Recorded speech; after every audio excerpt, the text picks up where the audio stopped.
ये कथा है संवाद, विवाद नहीं, संवाद, जिसमें आप केवल सुने ऐसा नहीं, जिसमें आप जुड़े, जिसमें केवल वक्ता बोलता जाए आप सुनते जाओ, वो भाव नहीं, जिसमें आप जुड़ जाओ, उस भाव में बह जाओ, उस प्रभाव में रम जाओ, उस ज्ञान गंगा में डुबकी लगा जाओ। सबको लगानी है, एक वक्ता को ही नहीं, एक श्रोता को, हर एक व्यक्ति को उस संवाद में जुड़ रहे हैं। यहाँ संवाद ही सुना होगा आपने, देखा होगा महापुरुषों को, यहाँ संवाद ही चलता है। तो संवाद में से कुछ निकल कर आता है। यहाँ श्री नारद जी पहुंचे, उदास मुख। संत भी कभी उदास होते हैं क्या? लेकिन ये तो उदास है। कारण क्या है? कारण एक है कि मृत्यु लोक से आ रहे हैं, और संत कभी अपनी पीड़ा से दुखी नहीं होते, दूसरों की पीड़ा से दुखी होते हैं। कबीर अपने दुख से थोड़ी रोए, कबीर रोए तो इस समाज को अज्ञान में, अविद्या में, अंधकार में देखकर रोए। शांति की तलाश में गए थे, जगह जगह तीर्थ यात्रा की, अलग अलग गए, और काशी, मथुरा इत्यादि तक भी घूम ली। और मथुरा से जब आगे और वृंदावन की ओर निकले तो वृंदावन में देखा, आगे थोड़ा बढ़ने लगे, पीछे से किसी ने आवाज दी, भो भो साधु तिष्ठतु, कहाँ दौड़े जा रहे हो, रुकिए जरा।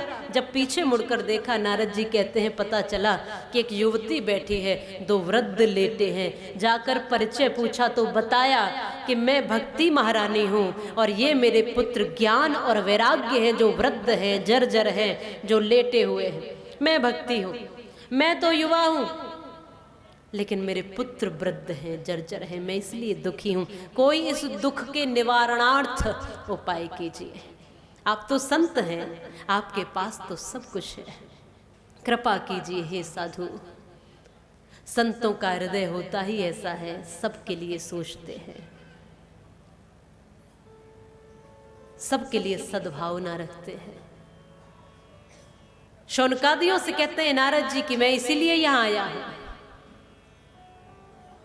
मृत्यु लोक पर जगह जगह मैंने भ्रमण करके देखा, पर कहीं सुख और शांति नहीं मिली। फिर मैं आगे वृंदावन की तरफ बढ़ा, वहां से भी आगे जा रहा था, जब ऐसी विचित्र घटना मैंने देखी कि माँ युवती है और वृद्ध उसके बालक हैं। ऐसा तो कहीं होता ही नहीं है।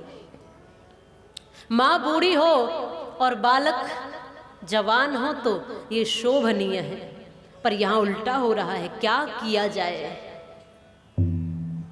यहाँ श्रीमद् भागवत कथा श्रवण कराई है, और ये बात निश्चित है, कलयुग में भक्ति तो युवती है, पर ज्ञान और वैराग्य जर्जर है। आप जाओगे मंदिरों में तो भक्तों की भीड़ लगी है, बहुत बड़ी भीड़ है, पर ज्ञान नहीं है और वैराग्य भी नहीं है। ये जानकारी नहीं है कि मैं मंदिर क्यों आ रहा हूं, ये फूल क्यों चढ़ा रहा हूँ, ये दीपक क्यों लगा रहा हूँ, ये आरती क्यों कर रहा हूँ, ये पूजा क्यों कर रहा हूँ। ये ज्ञान हर किसी को नहीं है। मंदिर जाने वालों की भीड़ बहुत है, और लोग देखकर कहते हैं कि ये बहुत बड़े भगत, पर मंदिर जाने वाला हर एक व्यक्ति भक्त है क्या? कुछ तो मंदिर चप्पल जूते चुराने भी चले जाते हैं।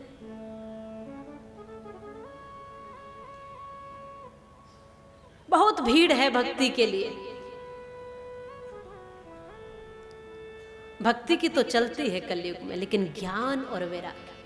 और तुलसीदास जी कहते हैं कि ज्ञान बिना नहीं होय परतीति, बिनु परतीत होय नहीं प्रीति। प्रीति बिना नहीं भगत गोसाई, और भगति बिना सुख सपने हो नाही। ज्ञान बिना नहीं होय परतीति, बिनु परतीति होय नहीं प्रीति। प्रीति बिना नहीं भगति गोसाई, और भगति बिना सुख सपने हो ये जानते ही नहीं है कि कृष्ण है कौन, तो कैसे पूजा करोगे, कैसे वंदना करोगे, कैसे अर्चना करो, कैसे उनको अपना मानोगे, कैसे उनको अपना बनाओगे और कैसे उनके हो जाओगे। ज्ञान बिना नहीं होए प्रतीति, पहले ज्ञान तो जरूरी है। और ज्ञान की, प्रेम की परम सीमा को ही वैराग्य कहते हैं।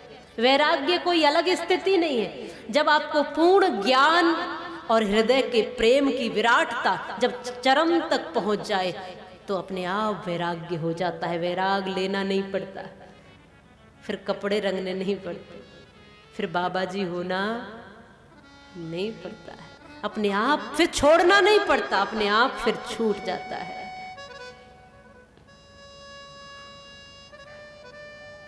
अब ज्ञान नहीं है, वैराग्य नहीं है, भक्ति है। किसी से देख करके सीख ली, समझ ली, तिलक लगा लिया, फिर कंठी पहन ली, बहुत अच्छी बात है, पहनना चाहिए, लगाना चाहिए, पर साथ में ये ज्ञान होना चाहिए कि ये कंठी मेरे तन पर क्या कार्य कर रही है, ये तिलक मैं क्यों लगाता हूँ, मेरे सनातन धर्म की महिमा क्या है, मेरे मंदिरों की गरिमा क्या है, मेरे संतों की भावना इस समाज के लिए कैसी है, मेरे जीवन का लक्ष्य और उद्देश्य कैसा, ये जानना बहुत जरूरी है। और बिना जाने बिना विचारे जो करे सो पाछे पछता है। इसलिए जानकर विचार कर महत्वपूर्ण जीवन बने। तब कहा कि जरूरी है ज्ञान बिना नहीं होए प्रतीति, बिनु प्रतीत होए नहीं प्रीति, प्रीति बिना नहीं भगति गोसाई, और भगति बिना सुख सपने हूँ नहीं। तभी सुखी रहोगे। यहां नारद जी श्रीमद् भागवत कथा को श्रवण कराते हैं। भक्ति, ज्ञान और वैराग्य जहां है, ज्ञान और वैराग्य जर्जर अवस्था में। जर्जरता का मतलब है बुढ़ापा, और बुढ़ापे का मतलब है कि अब तुम्हारी चलती नहीं है। बुढ़ापे में कहीं किसी की चलती है क्या? नहीं चलती है। अब समय निकल चुका है, शरीर जर्जर हो गया, बुद्धि भी कम हो गई, स्वास्थ्य भी कमजोर पड़ गया, बच्चे भी नहीं सुनते। अब हमारा समय रहा नहीं है, इसी को जर्जरता और बुढ़ापा कहते हैं। इसका मतलब भक्ति की तो प्रौढ़ता, भक्ति तो समय भक्ति का तो है, पर ज्ञान और वैराग्य जर्जर हो गए हैं। पर जिस समय में ज्ञान, वैराग्य और भक्ति तीनों ये पुष्ट होंगे, वहीं पर पूर्ण भाव बन पाएगा और वहीं पर परमानंद प्रकट हो पाएगा। तो श्रीमद् भागवत कथा यहाँ पर श्रवण कराई है भक्ति को, ज्ञान को और वैराग्य को, और तीनों को पुष्ट किया है। बोलिए बांके बिहारी लाल की, भागवत महापुराण की जय। यहाँ श्रीमद् भागवत कथा श्रवण कराई है, जिसमें भक्ति भी है, ज्ञान भी है, वैराग्य भी है। कहा ना कि सुख मुखाद मृत द्रव संयुतम, ये ऐसा फल है, ये ऐसा रस है, ये ऐसी कथा है जिसमें भक्ति भी भरपूर है, ज्ञान भी भरपूर है और वैराग्य भी। ये तीनों का सामुच्य श्रीमद् भागवत कथा है। इसमें से कुछ निकालना नहीं है, सबका सब भीतर ले जाना है और अपने जीवन को धन्य बनाना है, परिवारों को सुंदर बनाना है, माताओं को अपना जीवन श्रेष्ठ बनाना है। हम सबको पुष्ट हो